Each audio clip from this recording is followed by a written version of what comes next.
இஸ்லாம் கூறும் அறிவியல் இறைவனின் அற்புத படைப்பு பறவைகள். ஒவ்வொரு பறவையிலும் அல்லாஹ் ஒவ்வொரு அத்தாட்சியை வைத்துள்ளான். சிந்தித்து பார்க்கும் மக்களுக்கு அதில் ஒரு படிப்பினை உள்ளது.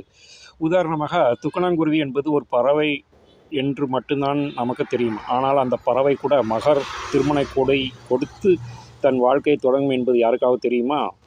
கூட்டின் உட்புறத்திற்கு மிருதுவான நெல் வைக்கோலை பயன்படுத்துகின்றன. வெளிப்புறத்திற்கு மற்ற உறுதியான புல், நீளமான வைக்கோல், இவற்றுடன் உறுதிக்கான ஈரமான களிமண், உலராத மாட்டுச்சாணி போன்றவற்றை பசைபோல் பயன்படுத்தி கூட்டை உருவாக்குகின்றன.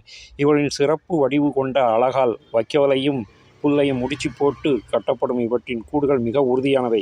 இதனால் வைக்கோல் கூடு பிரிவதில்லை, காற்றினால் கீழே விழுவதில்லை, மழைநீர் உள்ளே இறங்குவதில்லை.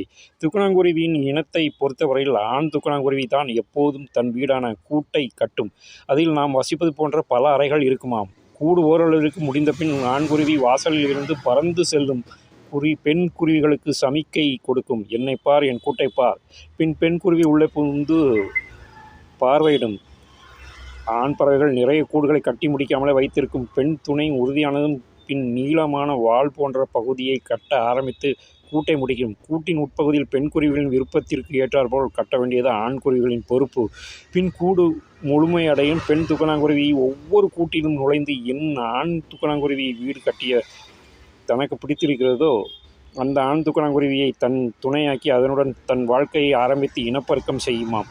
சுபான் அல்லாஹ்! அல்லாஹ் எவ்வளவு பெரிய அற்புதம் பாருங்கள்.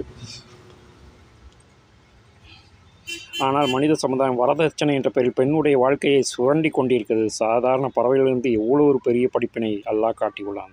அல்ஹம்துலில்லாஹ்.